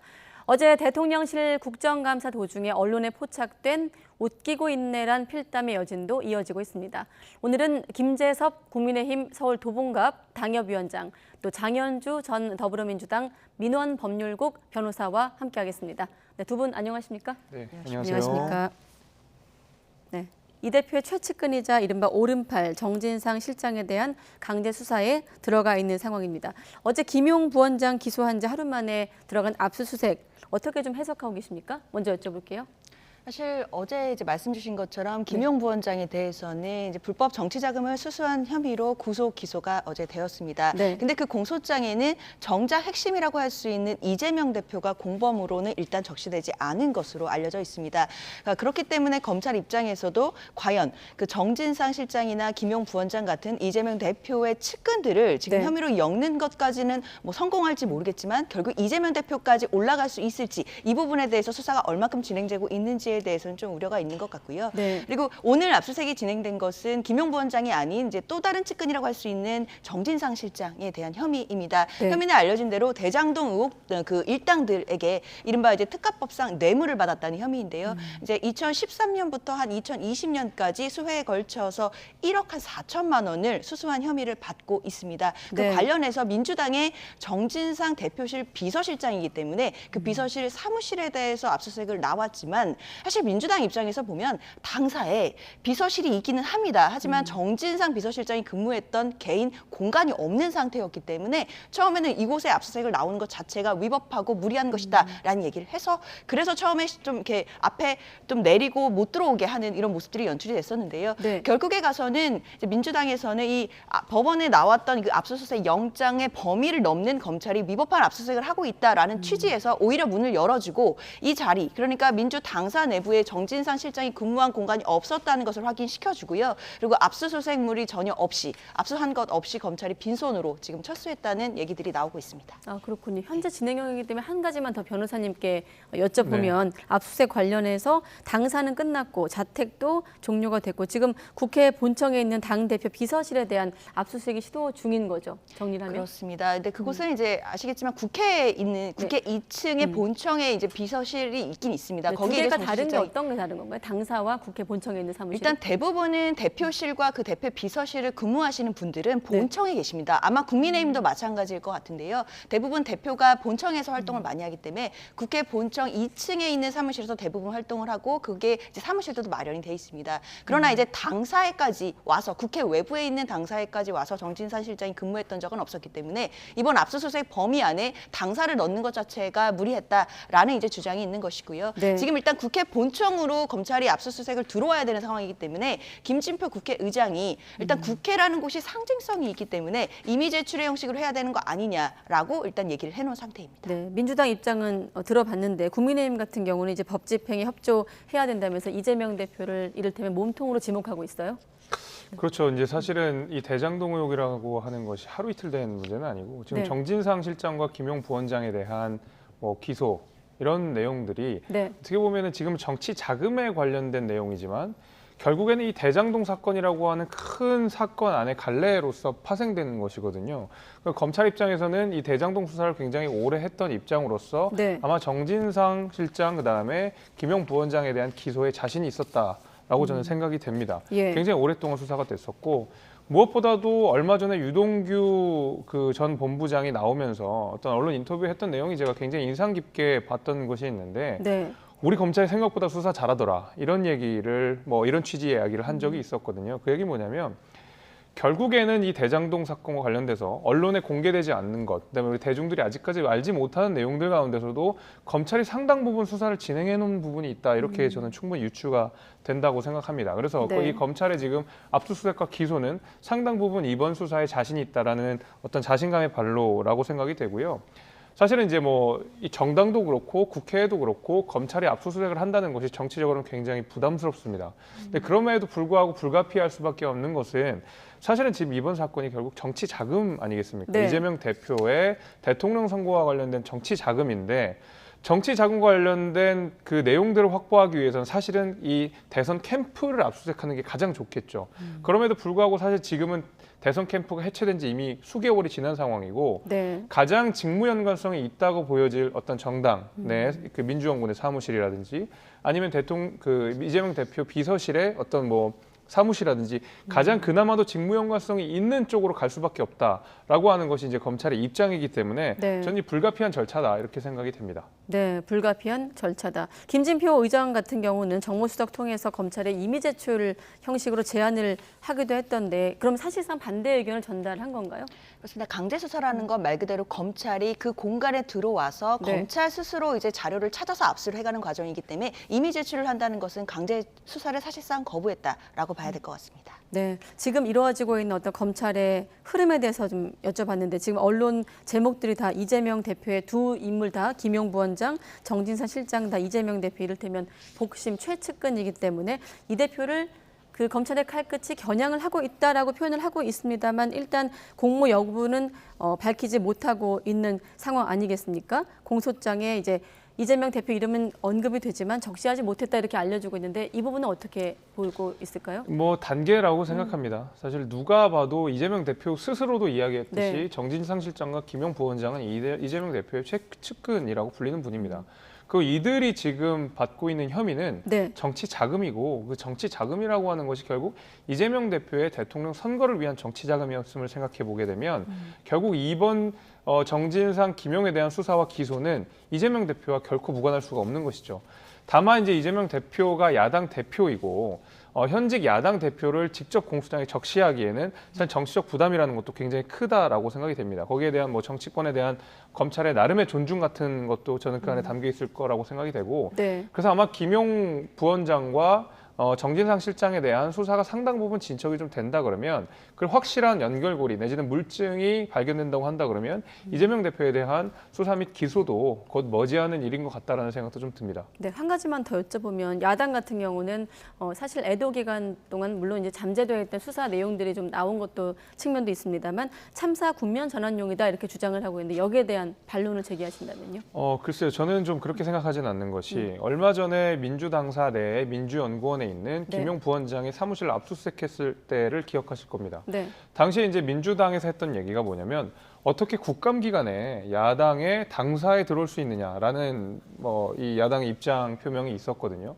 자, 그러면은 그 당시에도 제가 했었던 이야기 뭐냐면 그러면 예산 심사할 때는 괜찮고 다음 뭐 정기국회 시작할 때는 괜찮고 네. 예를 들면 선거 때는 괜찮고 사실은 정치 스케줄이라고 하는 것이 1년 내에 365일 꽉꽉꽉 차 있습니다. 그 어떤 일들이 벌어질지 모르는 것이 사실 여의도 정치권의 분위기라고 생각한다 그러면 민주당 입장에서는 언제 압수수색이 들어와도 다 정치적 명분을 가지고 올 수밖에 없을 겁니다. 네. 당장 예산 심사할 때 예산 심사하는데 이렇게 하는 게 말이 되냐 이렇게 나올 거거든요.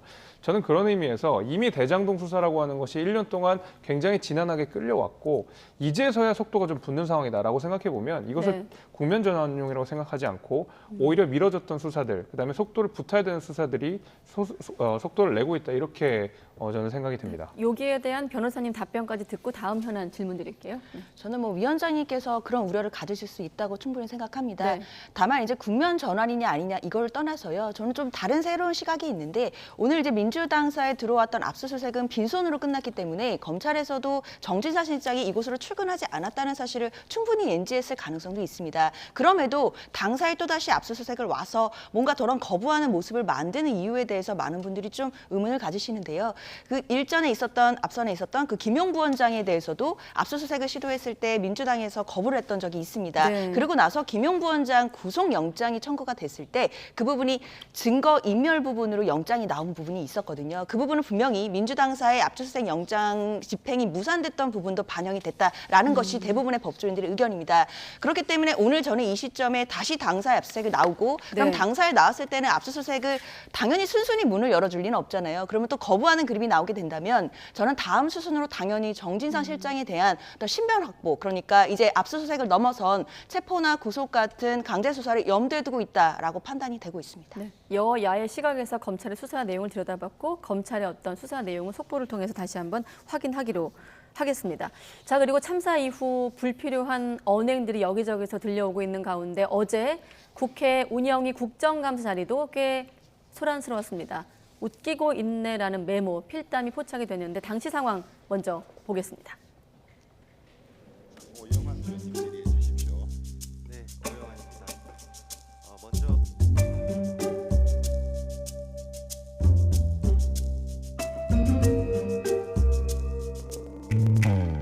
쓰신 분 있으면 이야기해 보십시오. 안 일할 거예요?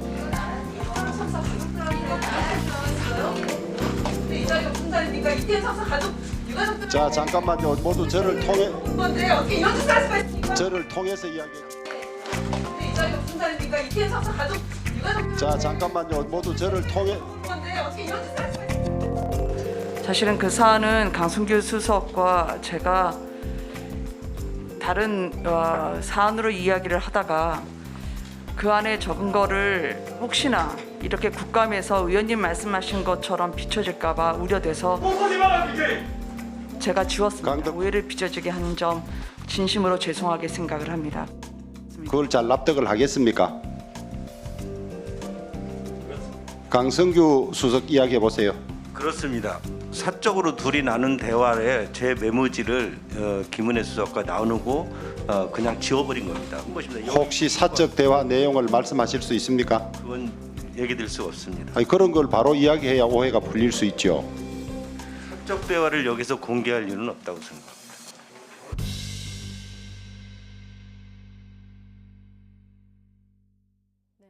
사적 대화라는 단어에도 언론이 좀 주목을 하고 있는 상황이고 이 내용은 돌발 영상 주제이기도 합니다. 참고로 지금 보면 주호영 위원장 같은 경우도 여당 의원인데도 강한 질책이 좀 이어지고 있는 분위기거든요. 다시 한번 짚어보면 김은혜 홍보수석, 강승규 시민사회수석, 자 국정감사 자리고요. 이태원 참사를 논하던 자리거든요. 대통령실 기강회의로도 좀 지적이 일고 있는데 어떻게 좀 두 분 지켜보셨습니까? 뭐 대단히 부적절했죠. 김대기 네. 실장 역시도 이에 대해서 부적절했다라고 예. 입장 표명했을 만큼 저는 대단히 부적절했다라고 생각이 되고 만약에 저게 정말 사적 대화였다라고 하더라도 오해가 될 수 있을 만한 행동을 했다라는 데에서는 책임을 회피하기는 어려울 것 같습니다. 네. 그리고 뭐 단순히 어떤 회의 장소나 이런 데가 아니라 국회 안에 있는 국감장 아니겠습니까?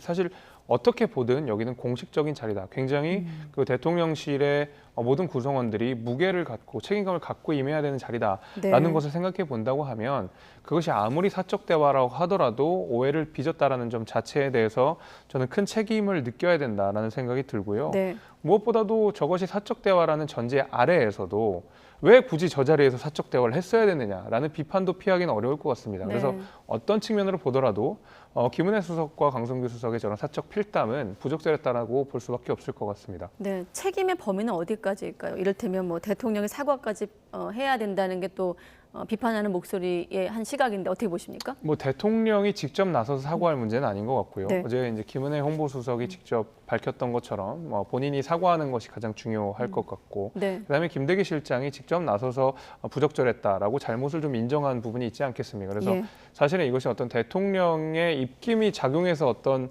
국감장이 이루어진 것이 아니라 저 현장에서 발생한 에피소드라고 생각을 한다고 한다 그러면 네. 그 책임의 범위는 김은혜 수석과 강승규 수석, 그다음에 조금 더 멀리 가서 김대기 실장 정도까지가 맞지 않나라는 생각이 듭니다. 네.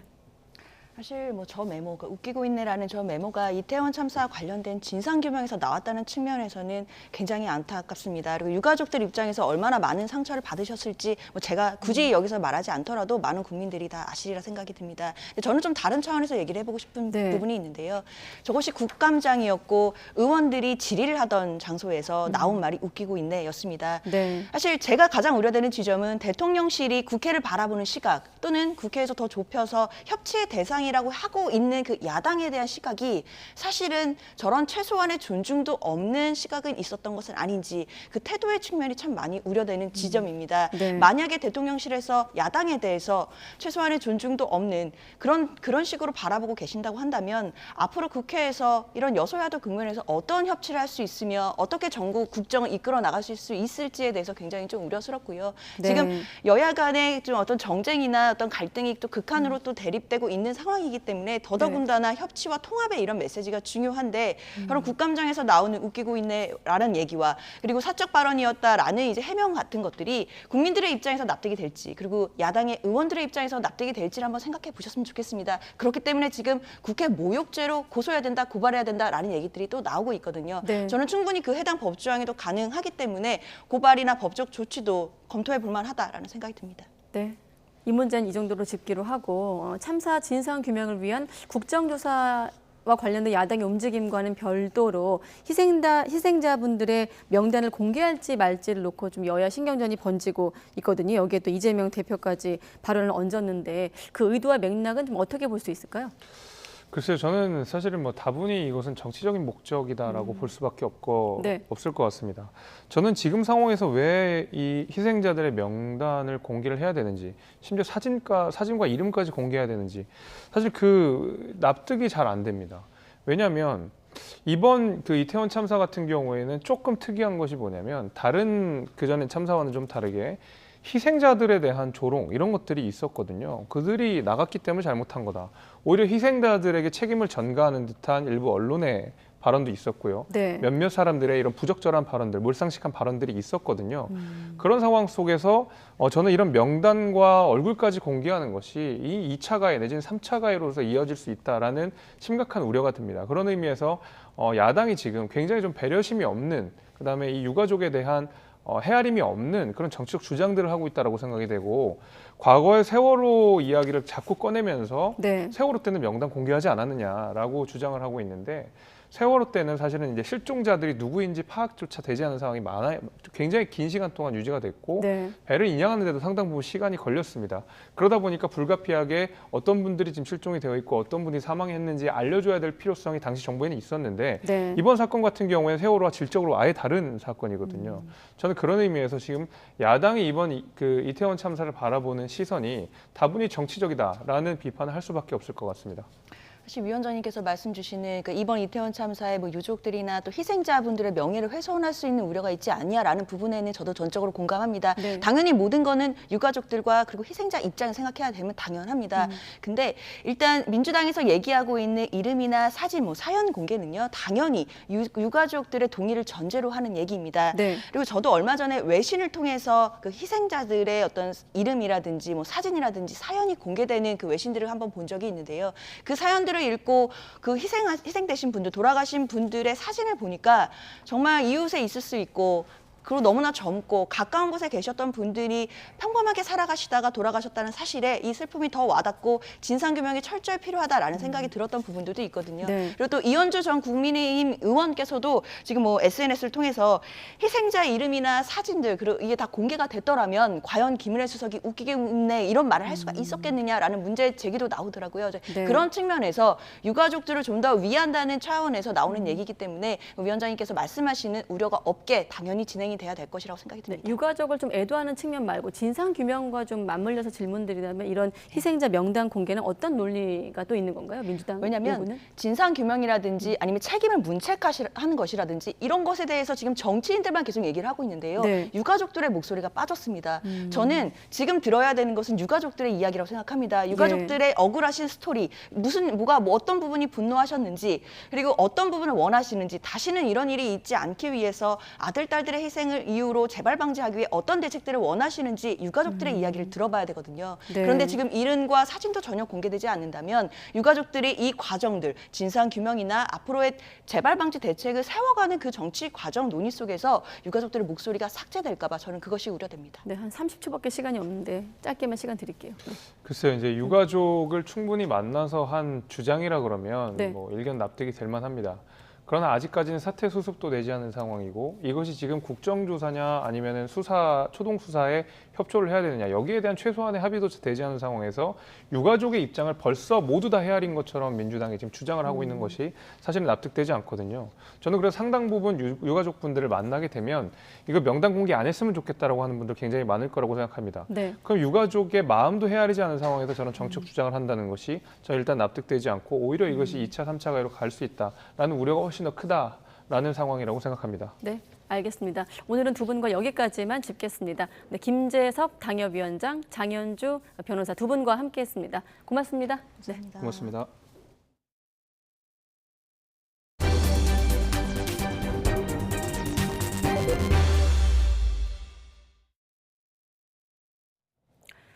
네, 코로나19 신규 환자가 이틀 연속 6만 명대를 기록하는 등 7차 재유행이 애초 예상했던 것보다 일찍 본격화하고 있습니다. 정부는 겨울철 유행의 정점이 될 다음 달쯤엔 하루 최대 18만 명까지 확진자가 늘 것으로 전망하고 있습니다. 신윤정 기자의 보도입니다. 지난주 하루 평균 코로나19 신규 환자는 4만 2천여 명으로 집계됐습니다. 일주일 전보다 27% 이상 늘었고 여름 유행 뒤 저점을 찍었던 3주 전과 비교하면 배 이상 급증한 겁니다. 감염 재생산 지수는 1.21로 3주 연속 1을 넘어 분명한 확산세를 보여줬습니다. 이에 따라 정부는 당초 다음 달로 내다봤던 재유행 본격화 시점을 앞당겨 이미 7차 유행이 진행 중임을 공식화했습니다. 7차 유행이라고 불러도 괜찮은 상황이고 현재 유행이 맞다는 거에 대한 이견은 없습니다. 재원 중인 위중증 환자는 전주보다 23%, 사망자는 44% 넘게 급증했는데 확진자 증가에 따라 추가 증가가 예상됩니다. 주간 확진자 가운데 재감염 비율은 10.52%로 일주일 전보다 소폭 증가했고 주간 위험도는 전국 모두 2주째 중간으로 유지됐습니다. 정부와 전문가들은 이번 겨울철 유행으로 하루 최대 확진자가 20만 명까지 발생할 것으로 예상했습니다. 방역 당국은 지난 여름철 유행 정점이었던 하루 최대 18만여 명 이내가 될 가능성이 크고 다음 달 또는 그 이후 정점에 달할 것으로 보고 있습니다. 정점은 변이 유입 상황에 따라서 12월 혹은 그 이후에 도달할 것으로 예측됩니다. 최대 18만 명 발생, 정점 주간의 일평균이 13만 명이었던 지난 여름철 유행 수준 이내로 발생할 것으로 예상됩니다. 정부는 또 오늘 17일 실시되는 대입 수능과 관련해 수험생이 11일 이후 확진되면 반드시 교육청에 통보해 별도 고사장에서 시험을 볼 수 있도록 해달라고 당부했습니다. YTN 신윤정입니다. 네, 2025년부터 새롭게 적용이 되는 초중고 개정 교육 과정이 사실상 확정이 됐습니다. 코딩 등 정보 교육 시간이 의무적으로 확대가 되고 수학 교과엔 행렬이 다시 편성이 됐습니다. 논란이 일었던 역사 교과서 문제는 자유민주주의 표현을 강화하는 쪽으로 결론 났습니다. 김연아 기자가 좀 더 설명합니다. 2015년 이후 7년 만에 개정된 교과 과정에서 가장 눈에 띄는 건 정보 교육 강화입니다. 필요에 따라 편성할 수 있다를 초등학교 34시간, 중학교 68시간 이상 편성한다로 바꿔서 수업 시간을 확대했습니다. 코딩과 인공지능 교과를 확충하고 다른 교과 학습에도 관련 기술을 활용하는 등 디지털 교육을 강화할 전망입니다. 수학 과목엔 2009년 개정 때 제외됐던 행렬이 다시 포함됐습니다. 디지털 교육을 강화하려면 기본 개념을 익혀야 한다는 지적 때문입니다. 또 문해력 강화를 위해 초등학교 국어는 34시간 늘고 과학 선택 과목은 세분화했습니다. 디지털 대전환, 기후변화, 학령 인구 감소 등 교육 환경의 급격한 변화 속에서 창의력과 문제 해결력을 갖춘 미래형 인재로 성장할 수 있도록 논란이 됐던 역사, 성, 생태, 노동교육 관련 용어들은 대체로 보수적 의견을 많이 반영했습니다. 교육부는 다만 자유민주주의와 자유경제는 헌법 가치를 반영한 것이고 근로자는 근로기준법상 용어로 통일한 것이며 성소수자는 성별 외에도 연령과 인종, 국적 등 사회적 소수자를 포괄적으로 살필 수 있게 한 것이라고 설명했습니다. 대립적인 가치나 둘 중에 하나를 선택해야 된다 이렇게 생각하진 않습니다. 자유민주주의라는 것은 우리 헌법이 가지는 그 국가의 정체성하고 관련된 기본 가치를 표현할 때 자유민주주의라는 표현을 하고 있고요.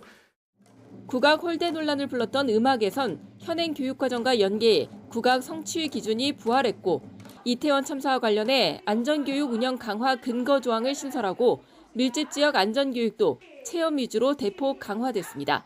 YTN 김현아입니다.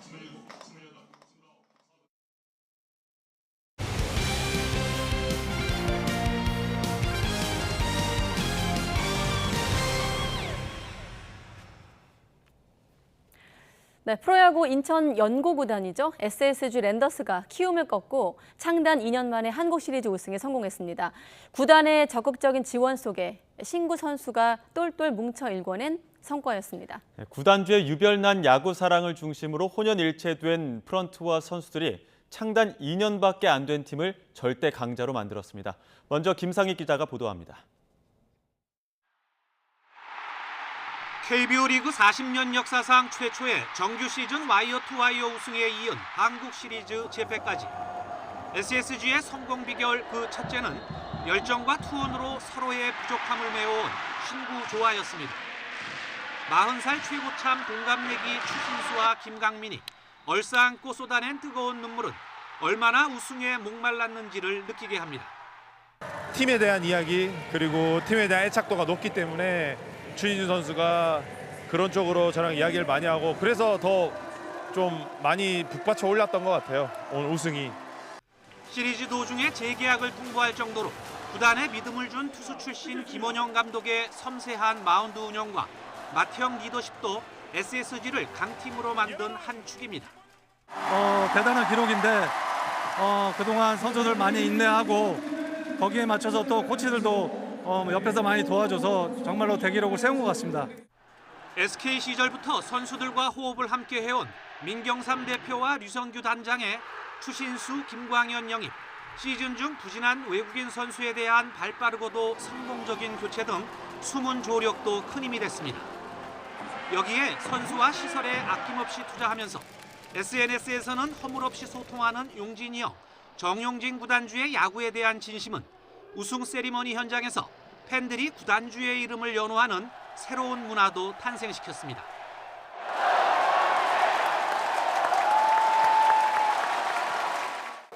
여러분 덕분에 이 자리에 섰습니다. 인천 문학구장 홈 관중 동원력 1위 여러분들이 1인 겁니다. SNS를 통해서도 팬들과 직접 소통도 하고 있고 선수들과도 그렇고 승부에만 얽매이지 않으면서도 같이 이렇게 팬들과 팀과 선수들이 가는 그런 분위기, 여러 가지 긍정 효과는 많은 것 같습니다. 성적 1위와 관중 동원 1위를 동시에 달성한 SSG의 2022 시즌 성공 방정식은 나머지 9개 구단의 새해 운영에도 적지 않은 자극제가 될 전망입니다. YTN 김사익입니다. 네, 이렇게 정규 시즌 우승에 이어서 한국 시리즈 정상을 밟으며 완벽한 시즌을 완성한 SSG 랜더스. 야구 팬들은 더 듣고 싶은 이야기들이 많을 텐데요. 민훈기 해설위원과 함께 SSG 우승 이야기와 프로야구 1년을 정리해 보겠습니다. 어서 오십시오. 네, 안녕하세요.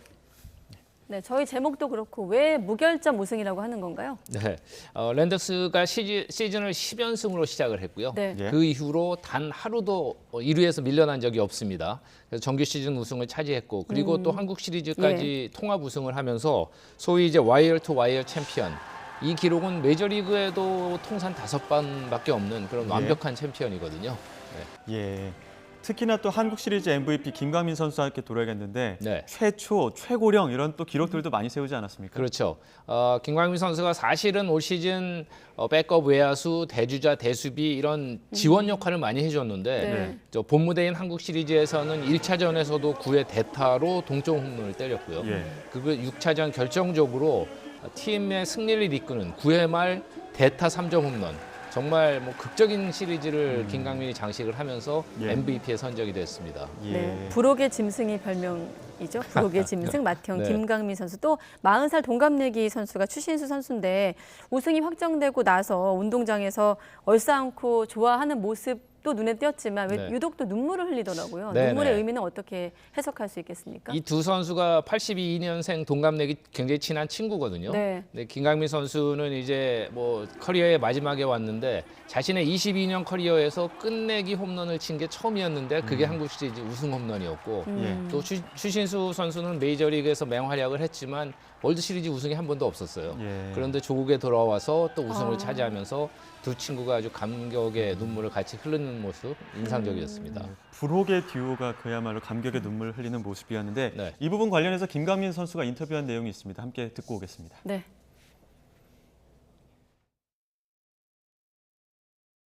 추신수 선수가 처음에 한국을 왔을 때 우승을 하고 싶다라는 말을 했었어요. 우승하기 위해서 왔다라는 말을 했었는데 제가 옆에서 우승할 수 있게 도움이 되겠다라는 말들을 했었어요. 너 반지 꼭 찢자라는 말을 했었어요. 네, 굉장히 격앙되어 있는 김광민 선수 목소리였고 자, 항상 이기고 나면 그때 그 장면들 다시 보고 싶은 게 야구 팬들의 심리 아니겠습니까? 네. 자, 9회 마지막 아웃 카운트 2개는 김광현 선수가 잡아서 마치 데자뷰 같다 이런 그런 분석도 있던데 감독의 배려였습니까? 그렇게 볼 수도 있지만 네. 사실 1점 차 상황에서 승부가 우승이 갈린 순간이었기 때문에 그 상황에서 가장 강력한 무기를 투입했다 이렇게 볼 수가 있겠는데요. 강력한 무기? 네. 예. 시즌 내내 사실 랜더스가 마무리 투수 자리 때문에 좀 고생을 했잖아요. 그러면서 이날 가장 컨디션이 좋았던 김택형 선수는 8회 이정우를 막기 위해서 미리 투입을 했습니다. 그리고 9회 투아웃을 남기고 전날 선발 등판했던 김광현. 하지만 김광현이 2010년, 2018년 한국 시리즈 최종전 승리 경기에서 또 마무리를 한 적이 있거든요. 그렇죠. 어제도 투아웃을 잡아내면서 3번째 세이브를 기록하는 그런 랜더스 팬들에게는 짜릿한 순간이었습니다. 마무리로 올라오면서도 랜더스 팬들 굉장히 큰 환호로 김광현 선수를 또 네. 맞이하기도 했었는데 아무래도 김광현 선수가 복귀한 부분이 이번을 우승을 확정하는 데도 일정 부분 또 기여한 부분이 있겠죠? 굉장히 컸습니다. 예. 사실 뭐 거액을 151억 원을 투자해서 김광현을 메이저리그에서 이제 친정팀으로 돌려놨는데 네. 그 전까지만 해도 랜더스는 5강 후보 정도로 꼽히다가 김광현 선수가 들어오면서 우승 후보로 대번에 올라섰거든요. 예. 그래서 정규 시즌에 김광현 선수가 13승 3패 굉장히 좋은 성적을 거두기도 했거니와 김광현 선수가 등판한 28경기 중에 랜더스가 20승을 거뒀습니다. 네. 우승에 아주 중요한 역할을 해줬다고 할 수 있습니다.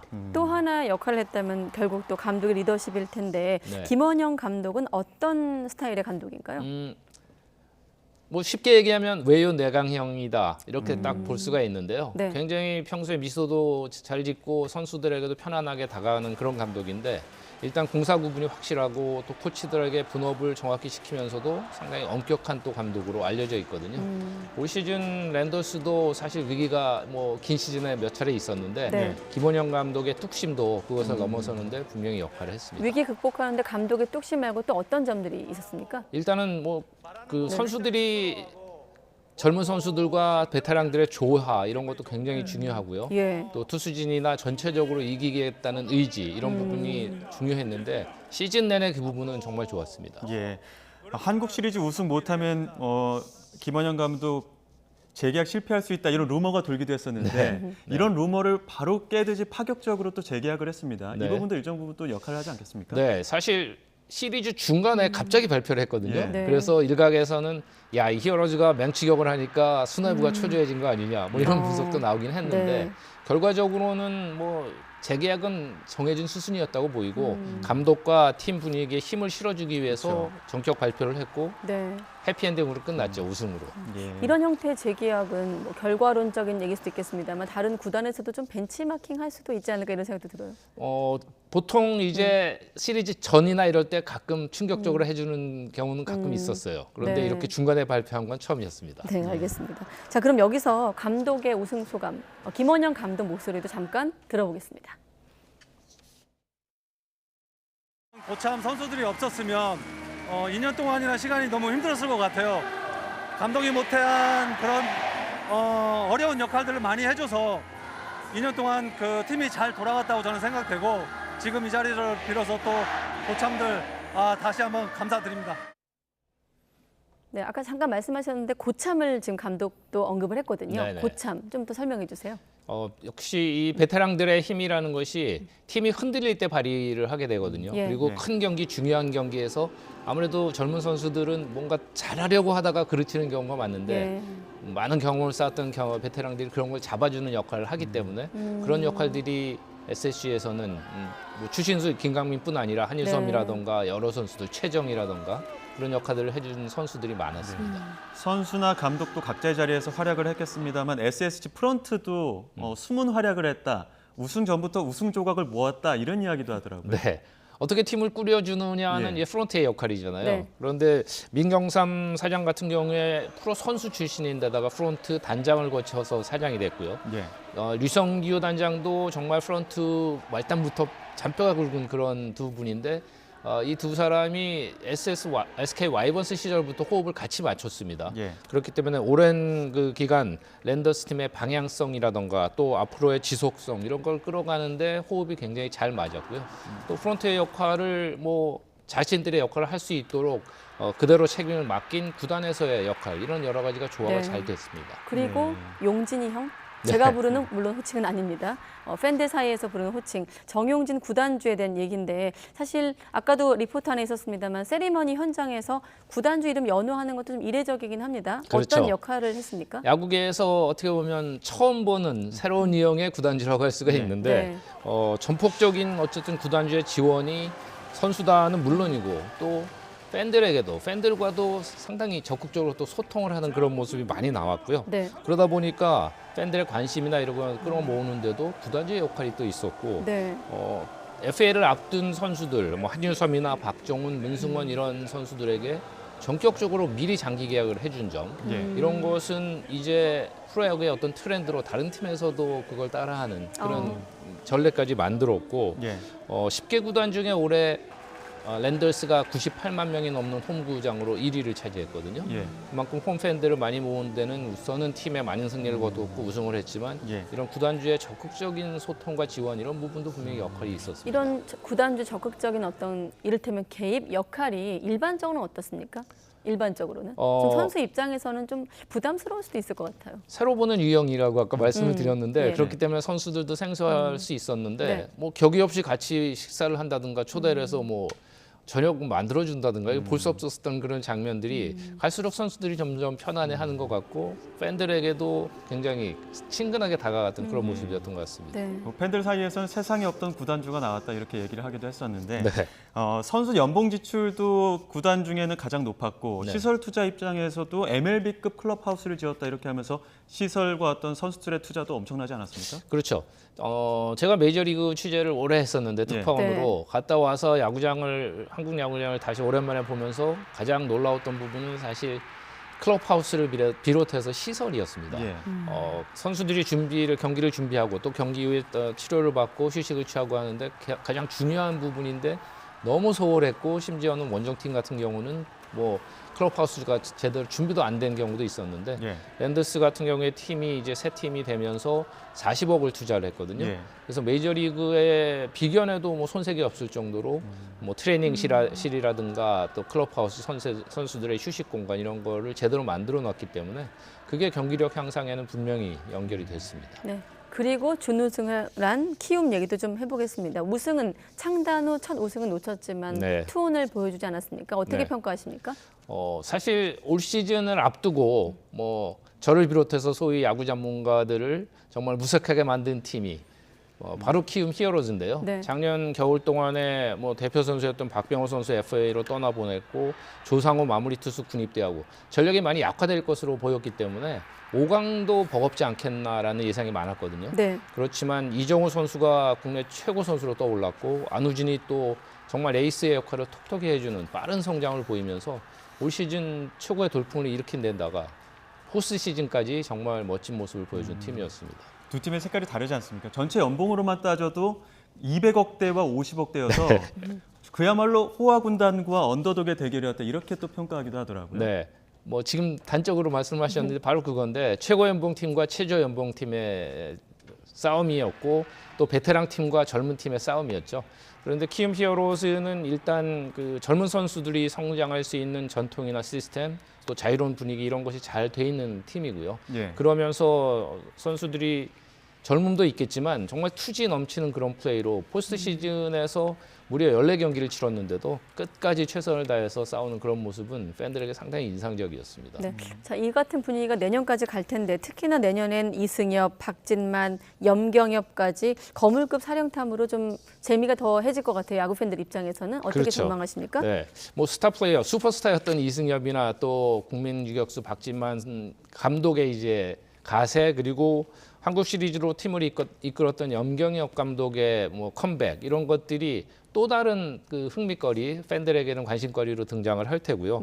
또 SSG의 우승에 자극을 받은 다른 팀들이 또 이제 팀을 강화를 위해서 투자도 하고 이렇게 된다면 굉장히 더 흥미로운 2023 시즌이 되지 않을까 싶습니다. 자, 끝으로 시간 다 됐는데 특히 주목하고 계신 팀이 있을까요? 내년 시즌이요?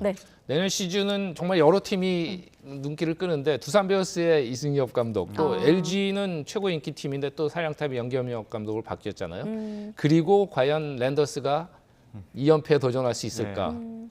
가난한 팀 키우면 어떨까? 뭐 굉장히 관심거리가 많은 내년 시즌이 되겠습니다. 네, 알겠습니다. 민훈기 해설위원과 함께했습니다. 오늘 말씀 고맙습니다. 고맙습니다.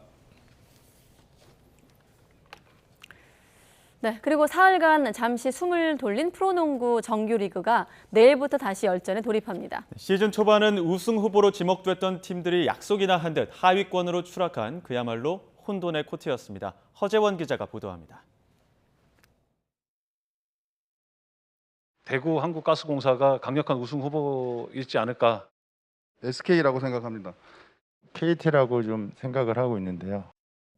올 시즌 강력한 우승 후보로 지목됐던 세 팀, SK와 KT, 가스공사는 시즌 초반 약속이나 한 듯 하위권으로 추락했습니다. KT는 외국인 선수의 부진으로 평균 득점이 리그 최하위고 가스공사는 불안한 수비 조직력이 고비마다 발목을 잡고 있습니다. 지난 시즌 우승팀 SK는 부상으로 빠진 최준용과 군에 입대한 안영준의 빈자리가 너무 큽니다. 안영준의 공백은 예상을 했지만 최준용의 공백은 예상이 안 되는 입장에서 수비 쪽에 문제가 생기면서 사실은 팀의 밸런스가 좀 무너진 느낌이 이게 가장 큰 문제인 것 같아요. 이와 반대로 하위권으로 분류됐던 팀들의 예상 밖 선전은 놀랍습니다. 지난 4시즌 연속 플레이오프 무대를 밟지 못한 삼성은 새 사령탑 은희석 감독의 지휘 아래 5승 4패로 1라운드를 마쳤습니다. 삼성이 1라운드에서 5승 이상을 거둔 건 2016-17 시즌 이후 무려 6년 만입니다. 지난 시즌에 삼성이 못 보였던 그런 달라진 삼성의 경기력을 보여드리기 위해 최선을 다할 거고요. 당연히 그러면 승리도 따라올 수 있게 생각하고 지금 성적도 좀 더 좋아지지 않을까. 가입금을 제 날짜에 내지 못해 리그 퇴출 위기까지 몰렸던 신생팀 캐롯은 무시무시한 석점포로 무장하며 5승 3패로 선전하고 있습니다. 이렇다 할 전력 보강이 없었던 인삼공사와 DB는 짜임새 있는 공수 조화를 앞세워 선두권을 형성했습니다. YTN 허재원입니다. 오는 19일 2022-2023 SK 핸드볼 코리아 리그 개막을 앞두고 남자팀 사령탑들이 미디어데이 행사에 참가해 각오를 밝혔습니다. 박성립 하남시청 감독 등은 8연패에 도전하는 두산의 우승 멤버들이 많이 이탈해 올해는 이루지 못할 것 같다고 전망했고, 인천도시공사 정강욱 감독은 자신의 팀을 우승 후보로 꼽으면서도 SK가 우승을 할 때가 됐다고 예상했습니다. 네, 다음 소식입니다. 경기도가 일산대교 무료화를 위해 내린 공익처분이 위법하다는 법원의 판결이 나왔습니다. 이에 따라 지난해 11월 18일 재개된 일산대교 통행료 징수도 계속 이어집니다. 수원지방법원은 오늘 일산대교 통행료 징수금지 처분을 취소해달라는 소송에서 일산대교 주식회사 손을 들었습니다. 또 경기도가 일산대교 운영사의 사업 시행자 지정을 취소한 것 역시 위법하다고 판단했습니다. 재판부는 일산대교의 수익이 개선되고 있고 경기도의 지원 규모도 꾸준하게 줄고 있다면서 판결 이유를 설명했습니다. 고위공직자범죄수사처가 출범 이후 처음 기소한 대상자인 김형준 전 부장검사가 1심에서 무죄를 선고받았습니다. 서울중앙지방법원은 오늘 뇌물수수 혐의로 불구속 기소된 김 전 부장검사에 대해 금품 향응 수수와 검사로서의 직무 사이에 대가 관계가 있다고 보기 어렵다며 무죄를 선고했습니다. 이 의혹은 김 전 부장검사가 지난 2016년 10월 이른바 스폰서 검사 사건으로 수사받을 때 처음 드러났지만 당시 무혐의 처분을 받았습니다. 하지만 이후 의혹에 연루된 김 전 부장검사 옛 동료인 박모 변호사의 뇌물 혐의 고발장이 새로 제출되면서 김 전 부장검사는 재판에 넘겨졌습니다. 경기 의정부경찰서는 오피스텔 여러 곳을 빌려 회원제로 불법 성매매 업소를 운영한 혐의로 업주 31살 A씨를 구속하고 직원 2명을 불구속 입건했습니다. A씨 등은 재작년 6월부터 지난달까지 의정부역 근처 오피스텔 방 7개를 빌려 자체 인증 절차를 거친 손님만 받는 방식으로 약 2억 원을 벌어들인 혐의를 받습니다. 이들은 단속을 피하기 위해 대포폰 여러 대를 이용하고 다른 사람 명의로 거래를 해왔던 것으로 나타났습니다. 선선한 늦가을 날씨에 불청객 미세먼지가 찾아왔습니다. 현재 수도권과 충청, 전북의 초미세먼지 농도는 나쁨 수준까지 올라 있고요.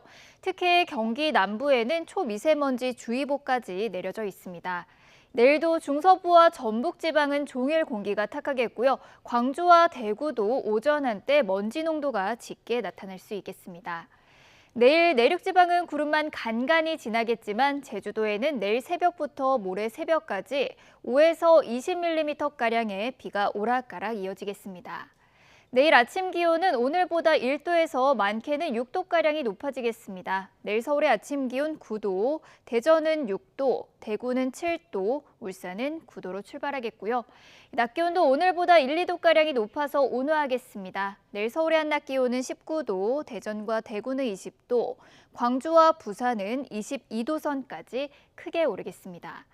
주말과 휴일에는 건조함을 달래줄 단비가 내리겠고요. 비가 내린 뒤에는 다시 쌀쌀해질 전망입니다. 지금까지 날씨 정보였습니다. 네, 가장 빠른 종합 뉴스 뉴스큐 마치겠습니다. 이어서 이브닝 뉴스가 방송됩니다. 시청해주신 여러분 고맙습니다.